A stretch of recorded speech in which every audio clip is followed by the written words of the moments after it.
illallah.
Assalamualaikum warahmatullahi wabarakatuh.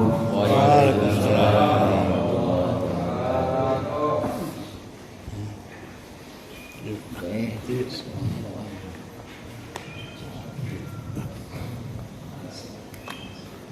Bismillahirrahmanirrahim. Alhamdulillah. Alhamdulillahilladzi arsala rasulahu bil huda wa dinil haqq liyudhhirahu 'ala dini kullihi walau karihal kafirun walau karihal munafiqun walau karihal musyrikun.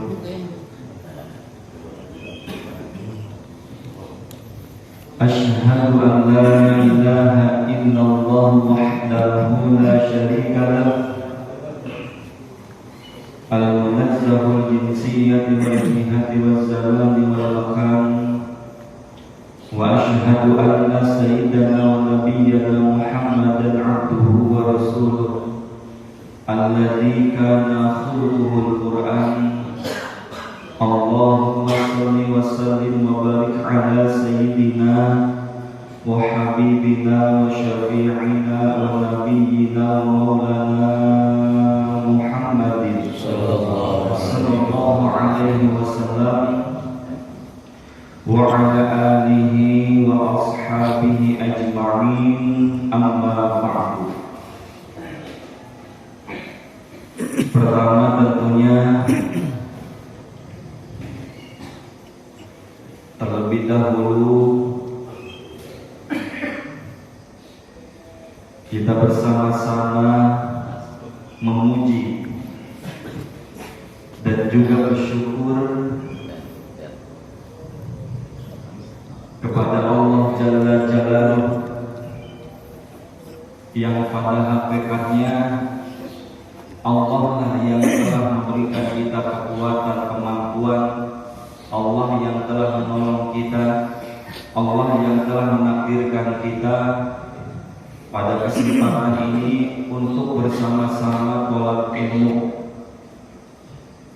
yang merupakan sebuah amalan yang nantinya akan menjauhkan kita dari penyesalan pada hari kiamat.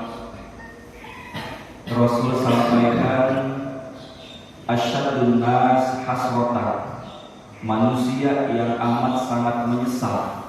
Ada ulama yang mengartikan manusia yang paling keras siksaannya Allah berikan adalah Rasul, seseorang amkanahu thalabul ilmi, yang dia kemungkinan ada waktu buat ngaji, ada waktu untuk thalab ilmu, tapi falamnya itu dia nggak mau ngaji, nggak mau thalab ilmu. Dengar pengumuman ada pengajian subuh-subuh, baca. Ada waktu habis subuh, ngapain atau habis subuh? Belum kerja. Ada waktu sebenarnya, tapi hatinya nggak tergerak, nggak mau berangkat, nggak mau ngaji. Itulah kata Rasul, asyadun nas hasratan, manusia yang paling kesal nanti yaumul qiyamah, pada hari kiamat, atau manusia yang amat keras diberikan siksaan oleh Allah nanti pada hari kiamat. Na'udzubillah, na'udzubillah min. Makanya kalau kita mendengar ada pengajian, kita merasa ada waktu, paksakan tuh, Allahumma paksakan udah awalnya mana, biarin kesananya mah nanti nggak bakalan berat. Kalau sudah terbiasa nih, awal-awal harus Allahumma paksakan. Sebab kalau enggak, kita ada waktu sebenarnya, tapi kita nggak mau berangkat ngaji, disitulah kita dicap orang yang nanti dapat siksaan yang keras, yaitu orang yang mendapatkan penyesalan pada hari kiamat. Lagi sih, amat satu. Salam.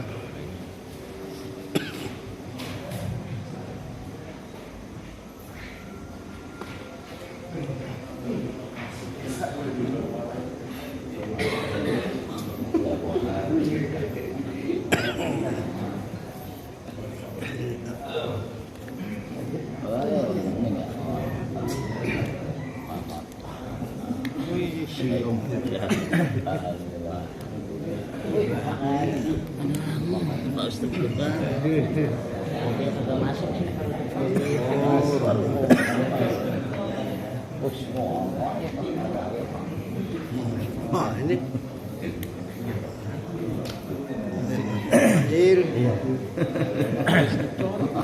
Mailun.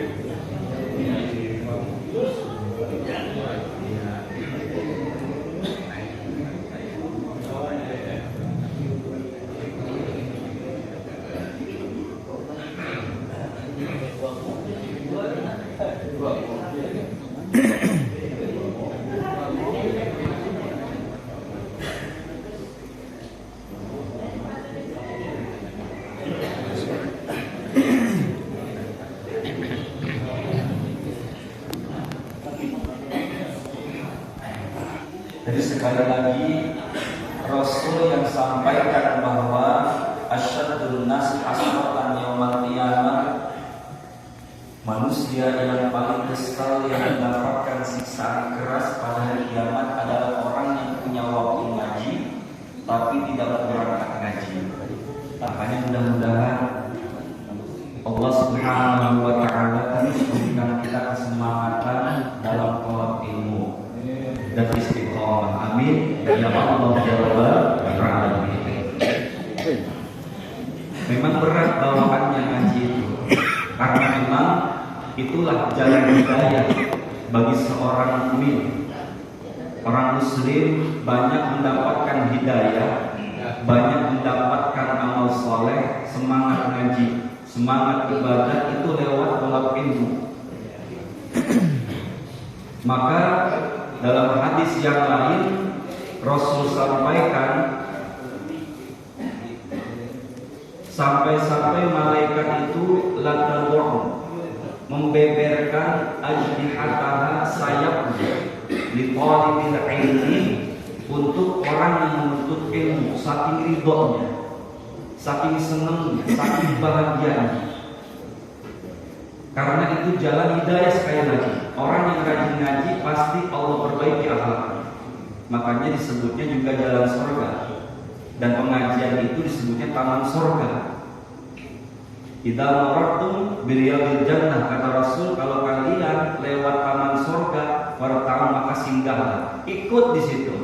Sahabat bertanya, apa yang kau maksud taman surga ya Rasulullah di dunia ini? Maka Rasul jawab, majalisul ilmi, majlis ilmu. tempat diadakan pengajian, mau di rumah, mau di musola, mau di majlis, mau di masjid, kalau situ diadakan tolak ilmu ngaji, itulah taman surga Allah Subhanahu wa taala di dunia. Maka bagi orang yang sering duduk di taman surganya Allah di dunia ini, kelak di akhirat betul-betul Allah akan masukkan ke dalam surganya. Amin. Amin ya Allah. Amin. Maka mudah-mudahan ini menjadikan motivasi jamaah yang sudah semangat dalam tolak ilmu. Mudah-mudahan istiqomah, semangat kembali, terus membuka sebuah wadah untuk menghantarkan kita ke surga, menciptakan taman surga. Jadi pengajian itu kan sama aja kita nyiptain taman surga. Ini yang jadi panitianya, yang jadi tuan rumahnya, pahalanya besar banget karena menyediakan taman surga yang hadir banyak. Maka semua jamaah yang hadir numpuk semua pahalanya di tuan rumah yang mengadakan. Maka ketika kita menjadi tuan rumah harus semangat. Ketika ditunjuk menjadi tuan rumah harus semangat untuk tetap terus istiqomah dalam mengadakan pengajian, karena itu adalah taman surga. Nah, jemaah dirahmati Allah Subhanahu wa taala, setelah memuji dan bersyukur kepada Allah, tidak lupa tentunya sholawat beriringan salam semoga terlimpah curahkan kepada uswatuna, suri tauladan yang baik bagi kita semua, yakni baginda Nabi besar Muhammad sallallahu alaihi wasallam yang sangat mencintai umatnya. Sampai-sampai ketika malaikat mengabarkan ada umat Nabi Muhammad menjadi penghuni neraka, yaitu orang-orang yang melakukan dosa besar dari kalangan umat Nabi Muhammad. Ngedengar umat Nabi Muhammad ada yang masuk neraka, Nabi Muhammad nangis sampai-sampai sujud 3 hari nggak bangun-bangun, terus sujud bangunnya cuma waktu sholat saja. Habis sholat sujud lagi 3 hari sampai badannya kurus. Abu Bakar baru sadar 3 hari Nabi Muhammad kelakuannya aneh. Habis sholat buru-buru pulang, matanya itu mungkin rada bengkak karena nangis terus.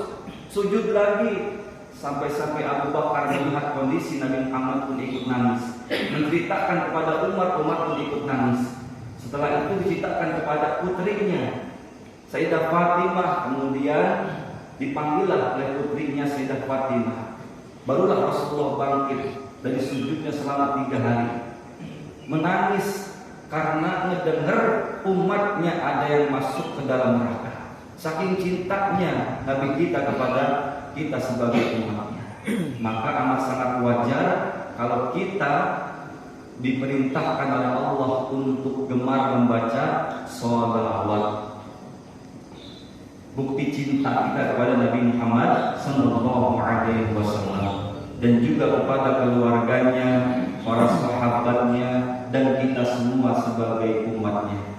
Yang saya hormati guru-guru kita semua, Al-Mukarram, Bapak Ustaz Abdul Ghafur, staf keluarga besarnya, Bapak Ustaz Samir, dan juga para tokoh yang lain, Bapak Demisan, kemudian Ketua RW, Ketua RT, dan juga Pak Ustaz Gofar, dan seluruh para asatidz yang lain, para tokoh yang lain, Pak Haji Imin, dan juga seluruh jamaah yang hadir tentunya, yang kesemuanya alladzi lam yuzkar ismuhum, yang mohon maaf tidak bisa disebutkan namanya satu persatu, namun tidak mengurangi rasa hormat dan takdim saya. Yang mudah-mudahan kita semua mendapatkan keberkahan ilmu yang bermanfaat serta pahala yang lipat ganda. Amin ya Allah ya Rabbal alamin.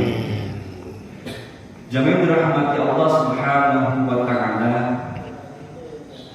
dalam surah Al-Ma'un sudah dijelaskan oleh Allah, a'udzu billahi samil alim minasyaitonir rajim, bismillahirrahmanirrahim. Fawailul lil musallin alladzina hum an salatihim sahun.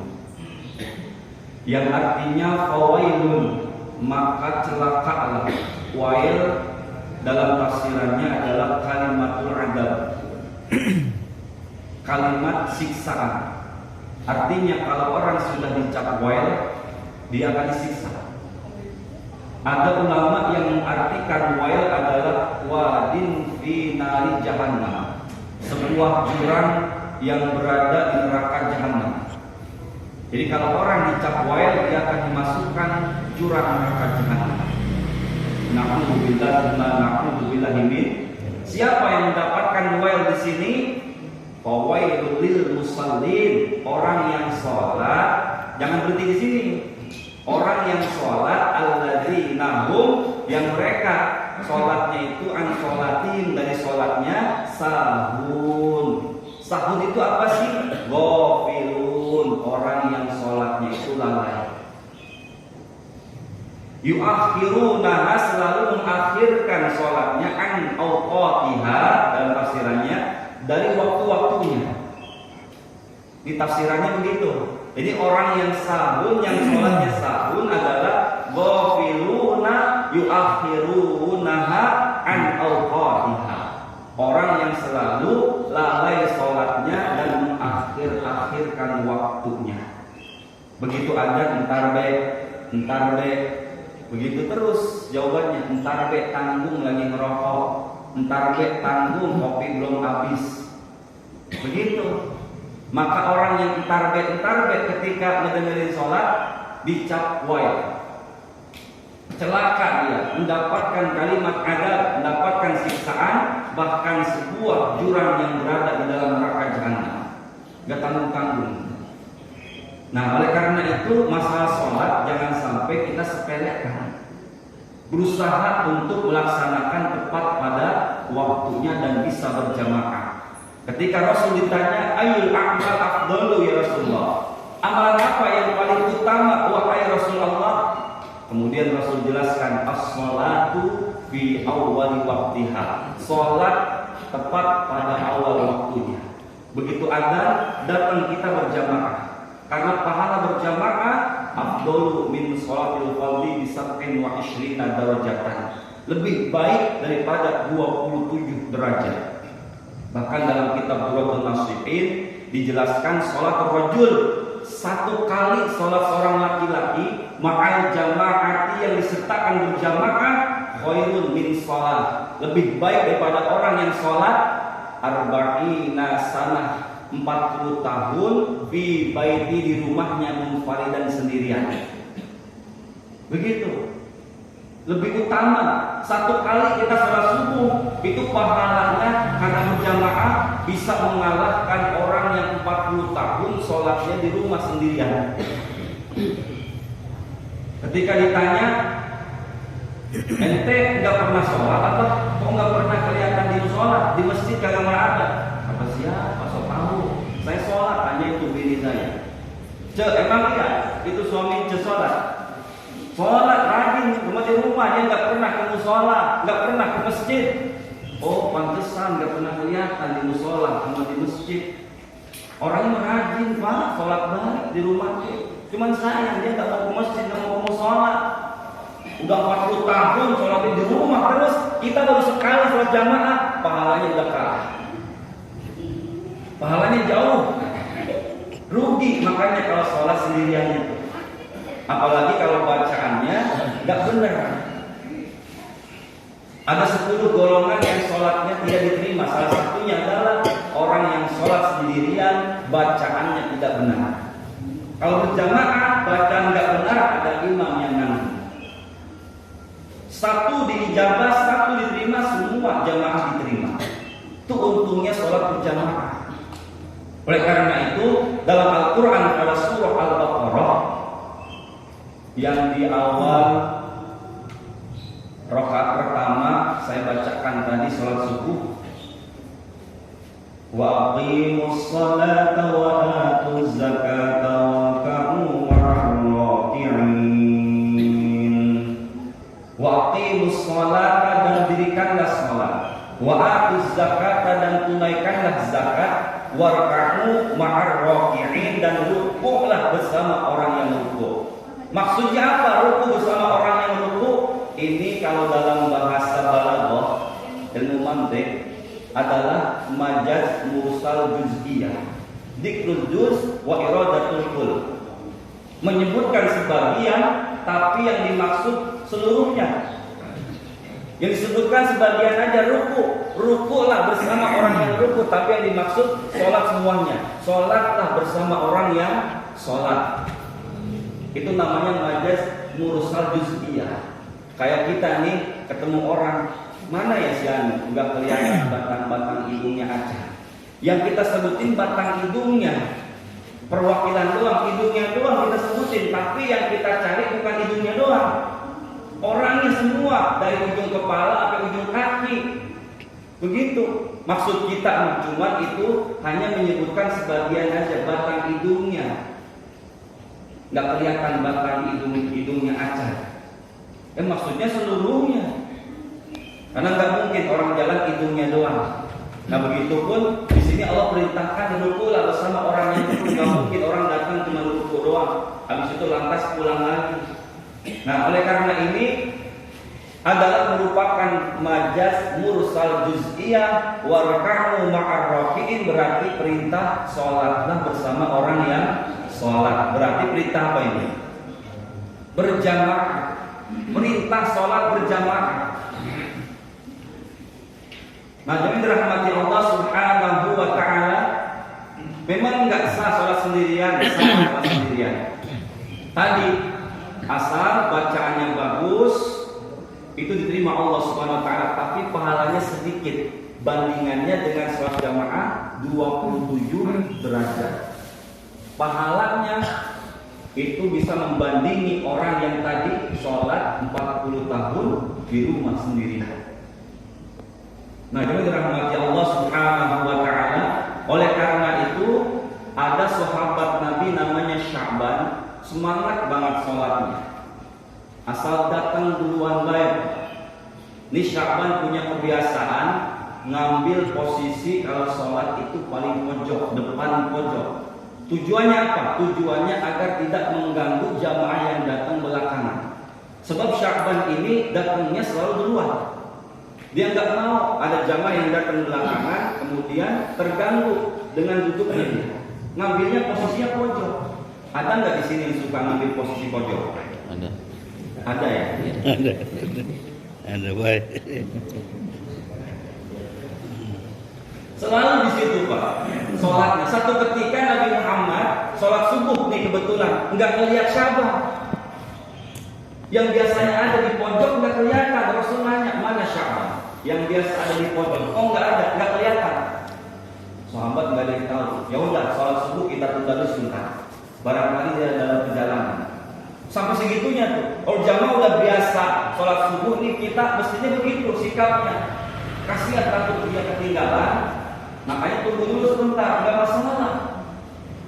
Ternyata udah agak lama nggak datang juga, takut waktunya habis. Maka Nabi Muhammad sudah kalau begitu kita lakukan sholat subuh berjamaah. Selesai sholat subuh, disambung lagi pertanyaannya baginda Rasul, siapa yang tahu rumahnya Sya'ban? Antar saya.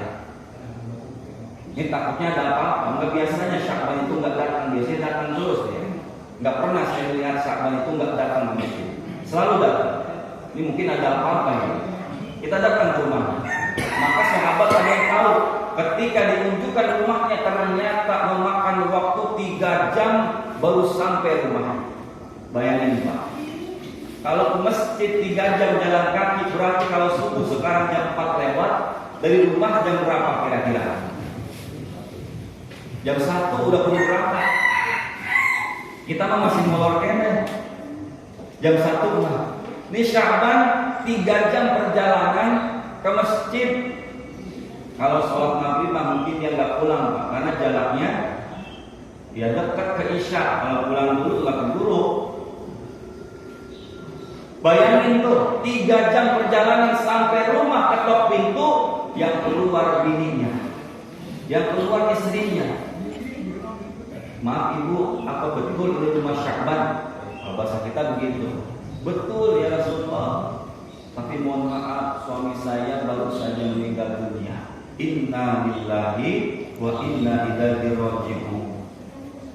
Ternyata nggak ke masjid karena meninggal dunia. Pantes nggak ke masjid. Jadi kalau misalkan Bapak nih udah biasa ada di masjid, di musola, kalau nggak ada, itu harus ada kecurigaan nih, jangan-jangan mati. Tapi Ustadz emang nggak ada pada di musola, ya berarti mati. Tapi masih napas ya. Nah, jadi rahmati Allah Subhanahu wa Ta'ala, ternyata sekalinya nggak ke masjid karena meninggal dunia. Tapi ya Rasul, ada bininya. Ini suami saya aneh. Ketika detik-detik mau meninggal dunia, ada 3 kalimat yang diucapkan saya dapat. Yang pertama dia bilang begini, ngeluh, aduh, kenapa nggak lebih jauh lagi?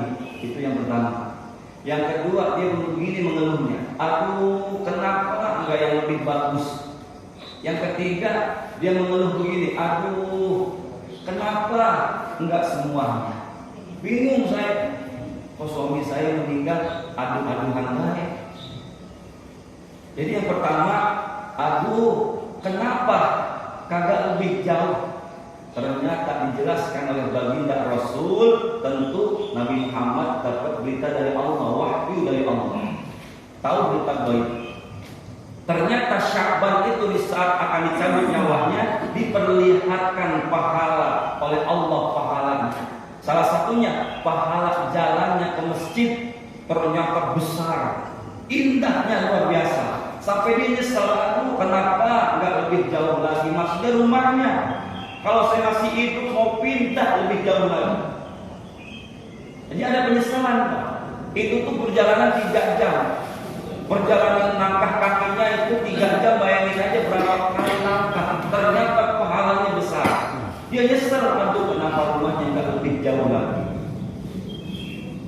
Yang kedua, dia bilang, aduh, kenapa nggak yang lebih bagus? Karena Sya'ban punya kebiasaan kalau ke masjid pakai baju 3 lapis. Yang paling bagus itu pertama dipakainya, yang kedua sedang, yang ketiga paling jelek. Karena perjalanan jauh, dingin juga, banyak debu, begitu sampai masjid kan bisa dibuka yang jeleknya, tinggal yang bagusnya.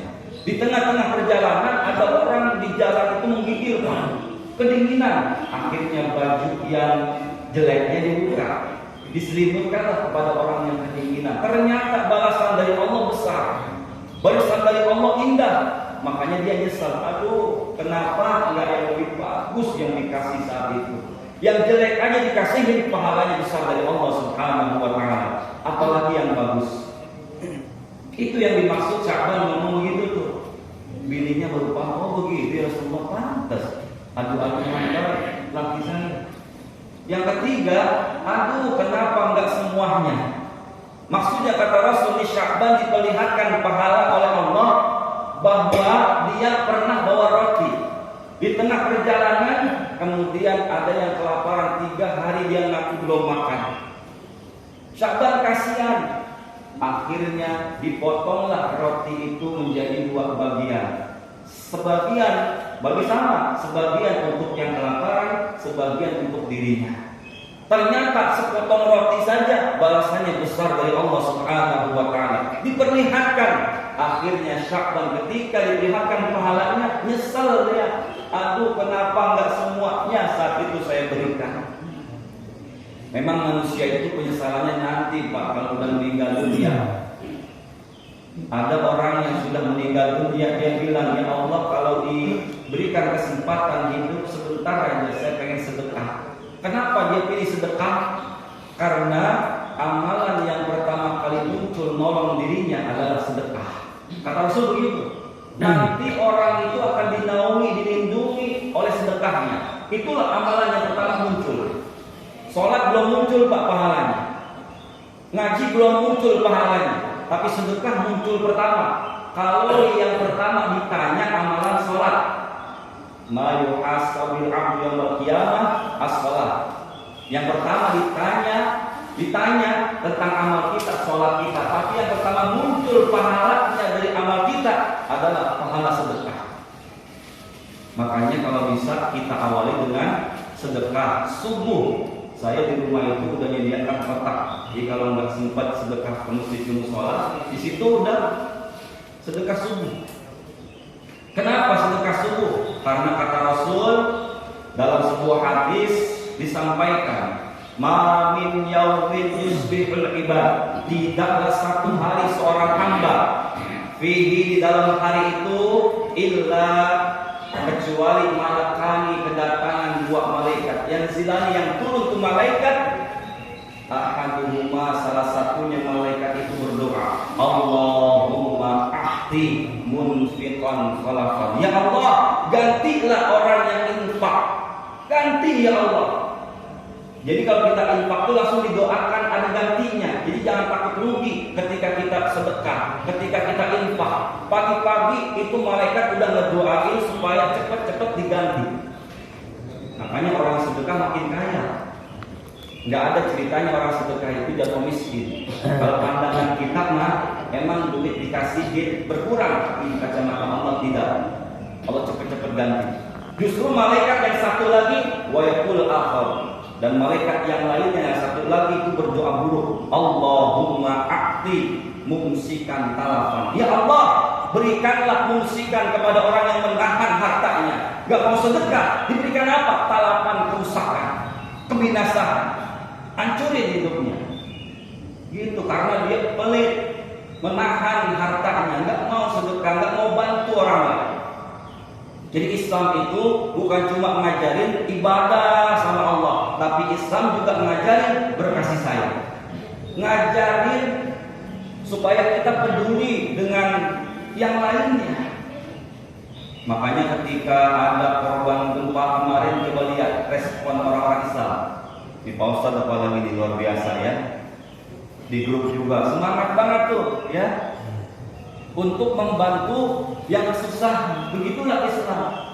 Ketika ada yang kelaparan, kita kasih makan, ya Allah, pahala di surga jaminannya. Rasul katakan, ya ayyuhan nas, wahai manusia, afsus salam, tebarkanlah salam, waqimu ta'am, dan berilah makanan, terutama kepada orang yang kelaparan tuh, yang kesusahan. Wasilul arham, dan sambunglah tali silaturahmi. Wasallu bil lail wan nasu niyam, dan salat malamlah di saat manusia pada terlelap tidur. Tadkhulul jannata bisalamin, maka kamu akan mendapatkan masuk surga dengan keselamatan. Di salah satu ini disebutkan adalah at'imut ta'am, memberikan makan setelah ngucapin salam. Nah, ngebarin salam juga sama, itu amalan memasukkan kita ke surga, Pak. Makanya jangan heran sebentar-bentar salam, sebentar-bentar salam, asal ketemu assalamualaikum. Begitulah Islam saling mendoakan. Saking pentingnya salam sampai-sampai dijadikan kewajiban dalam sholat. Sehebat apapun sholat, kalau tidak ditutup dengan salam, maka sholatnya tidak sah. Makanya dalam fikih, Pak, hati-hati. Ternyata ada syarat-syarat sahnya salam. Salah satunya, salam itu harus diucapkan menghadap kiblat. Kalau Bapak terburu-buru sholat, nyebut assalamu sudah nengok, berarti belum menghadap ke kiblat, maka salamnya tidak sah. Otomatis kalau salamnya tidak sah, sholatnya pun tidak sah. Karena salam adalah merupakan kewajiban atau rukun daripada rukun sholat. Nah, coba kita cek sholat kita. Salamnya bagaimana tuh? Kalau Bapak udah nengok duluan, begitu assalamualaikum udah nengok duluan tuh, berarti salamnya tidak menghadap kiblat, maka salamnya tidak sah. Otomatis sholatnya pun tidak sah. Makanya sabar dulu, minimal sampai assalamualaikum itu wajibnya. Sampai situ jangan nengok dulu. Kalau warahmatullah itu sunnah, tambahan sunnah. Kalau dikerjakan ada nilai pahala plusnya. Tapi kalau ditinggal, sholat tetap sah, tapi berkurang pahalanya. Nah, sekarang kita cek tuh salam kita bener kan nggak dalam sholat. Kalau kita udah nengok baik, oh berarti selama ini sholat kita tidak sah. Yang mudah-mudahan kalau nggak tahu Allah maafkan. Nah, sekarang udah tahu. Kalau udah tahu berarti nanti sabar tuh. Assalamualaikum minimal sampai situlah, baru kita nengok. Ya syukur-syukur assalamualaikum warahmatullahi wabarakatuh, nengok lebih aman lagi. Jadi banyak orang yang sholatnya buru-buru, apalagi ibu-ibu yang mau disamper kondangan gitu ya. Udah nengok baik. Nah, itu ternyata menyebabkan tidak sah sholatnya. Karena sekali lagi salam itu wajib, Pak. Salam pertama, yang wajib. Kalau salam kedua, sunnah. Nah, jadi rahmati Allah Subhanahu wa ta'ala, banyak yang harus kita perhatikan dalam sholat. Contoh lagi takbiratul ihram, itu kan karena wajib. Nggak boleh tuh kita putus bacanya gara-gara menghadiri niat Allah Akbar, imam khusyuk amat. Putus, tidak sah. Takbiratul ihramnya batal, tidak sah, sholatnya otomatis tidak sah. Nah, hadirin niat boleh silahkan aja, tapi jangan melepas dua kalimat itu sampai terputus. Boleh dipanjangin, boleh. Batasnya sampai apa? Dalam fikih syaratnya kitab Safinatun Najah, Kasyifatus Saja, sampai 14 harokat atau 7 alif. Itu paling panjangnya 7 alif, lebih daripada 7 alif batal. Jadi boleh dipanjangin. Allahu Akbar. Asal jangan sampai melebihi 7 alif. 7 alif teh 14 harokat. Jadi kalau kita hitung satu alifnya 2 harokat. Asal jangan melebihi 14 saja. Allahu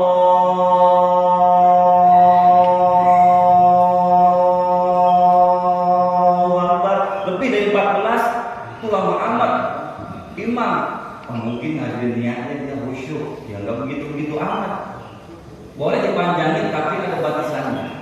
Itu kajian dalam fikih, kita harus paham. Nah begitu pun salam, karena salam itu adalah amalan yang bisa memasukkan kita ke dalam surga. Maka suruh ditebarin salam tuh, sampai seorang suami ketika mendatangi istrinya disunahkan untuk salam, assalamualaikum ya babar rahmat. Kalau bapak suka begitu nggak pernah datengin bini.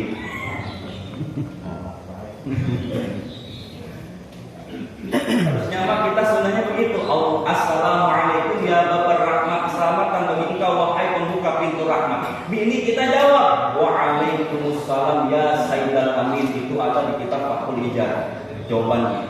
Ini jarang diamalin, bukan jarang lagi. Kayaknya mah dari semenjak pertama nikah sampai sekarang udah punya cucu, belum kayaknya mah belum ada yang ngamalin kayaknya. Lagian kata bini, ngapain sih mas salam-salam gitu, ya kan? Karena nggak tahu. Iya, jawabannya nggak tahu. Jawabannya waalaikumsalam ya sayyidal amin. Keselamatan bagi engkau juga wahai pemimpin bagiku yang Allah percayakan untuk. Mesra Pak kelihatannya. Coba kalau kita amalin begitu. Sayang banyak yang nggak paham. Jadi kadang-kadang kita nyebut begitu gitu ini lagu apa sih Pak? Begitu. Begitu ini teh jawabannya, bukan malah dijawab. Sampai orang yang mati aja Pak, kita kalau ke kuburan disuruh salam sama orang yang mati masih disuruh salam. Saking pentingnya itu ibadah salam. Kita kalau ke kuburan kan disunahkan untuk mengucapkan salam, assalamualaikum ya ahlal diyar atau ya ahlal kubur. Itu Pak kita sesuaikan. Jangan ke orang hidup kita bilang assalamualaikum ya ahlal kubur. Ngambek nanti orang itu, ya. Nah, jadi kita ziarah aja kita suruh salam. Apakah yang di dalam kubur menjawab? Menjawab. Cuma jawabannya sengaja tidak diperdengarkan kepada kita oleh Allah. Kalau diperdengarkan khawatir yang ziarah balik lagi pulang. Assalamualaikum ya ahlal kubur. Waalaikumsalam. Langsung lari kita, apalagi malam-malam ziarahnya. Nah, jadi saking pentingnya salam sampai suruh balik salam kemana aja ketemu. Makanya dulu pas hidangan saya senang banget, ucapkanlah salam dikala berjumpa sesama muslimin di mana berada. Dulu mah ibu-ibu main ketimpring tuh namanya ketimpring. Tahu apa ketimpring? Rebana ya. Jadi kesidahan sekarang udah kagak ada. Sekarang mah udah diganti sama hadroh. Ya, sama benang marawis, emaknya si rawis.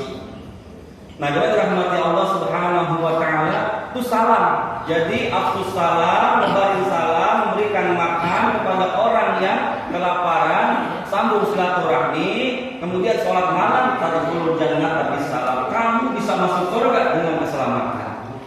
Jadi salah satunya adalah tadi aqimut ta'am, yang keduanya yaitu ngasih makan orang yang kelaparan atau orang yang kesusahan. Jadi ngasih makan itu pahalanya gede, apalagi orang yang kesusahan. Man nafasa an mukminin, barang siapa yang melepaskan dari seorang mukmin, apa yang dilepaskan? Kurbatan min kurati dunia, kesusahan daripada kesusahan dunia yang dilepaskan, maksudnya dibantu Pak. yang lapar dibantu supaya hilang laparnya, maka nafasallahu anhu, Allah juga akan melepaskan dari orang yang memberikan solusi jalan keluar kepada saudara mukmin yang banyak kesusahan. Allah nanti akan berikan kepada kita juga melepaskan kesusahan-kesusahan kita yaumul qiyamah, pada hari kiamat. Man yassara ala muqsirin, barang siapa yang mempermudah atas orang yang susah, yang tadinya kesusahan dipermudah, Pak, kita bantu, kita tolong. Yassarallahu alaihi fid dunya wal akhirah. Allah juga nanti akan mempermudah urusan kita, baik urusan dunia atau urusan akhirat. Wallahu fi aunil 'abdi ma kana 'abdu fi 'aunihi. Allah selalu menolong hambanya selama hambanya mau menolong kepada saudaranya. Nah, jangan dirahmati Allah Subhanahu wa taala. Oleh karena itu, sekali lagi kita bisa tadi mencontoh sosok, yaitu sahabat Nabi bernama Sya'ban, ya, suka membantu orang, ya kan, kemudian rajin sholat berjamaah. Ini mudah-mudahan setelah mendengar ini yang biasa nggak jamaah, mudah-mudahan besok mah ada di musola, mudah-mudahan besok mah ada di masjid, Pak. Jangan sampai ke masjid teh pas udah digotong di keranda. Kalau udah digotong di keranda mah atuh AC nggak kerasa, kipas angin nggak kerasa. Kemarin teman abai masih hidup, kalau masih hidup akan kerasa kipas angin, kerasa nggak? Kalau ada AC-nya kerasa, angin kerasa, panas kerasa. Tapi kalau udah mati udah nggak kerasa, dipasang kipas angin juga nggak pasang kipas angin bisa ngerasain. Oleh karena itu jangan nungguin mati baru ke masjid, baru ke musola, malu, Pak.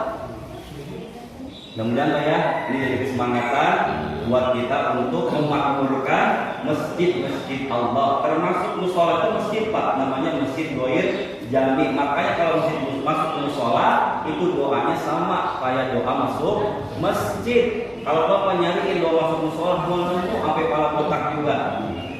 Jadi tetap Bapak masuknya doa masuk masjid dan sholat tahiyatul masjid. Nggak ada sholat tahiyatul musola. Musola kalau bahasa orang Arabnya mah masjid juga, tapi masjid Ghair Jami yang tidak dipakai Jumatan. Kalau masjid Jami yang dipakai Jumatan. Jadi ini masjid juga, kita memakmurkan masjid Allah. Insya Allah Allah berkatkan hidup kita. Amin ya Allah ya Rabbal alamin.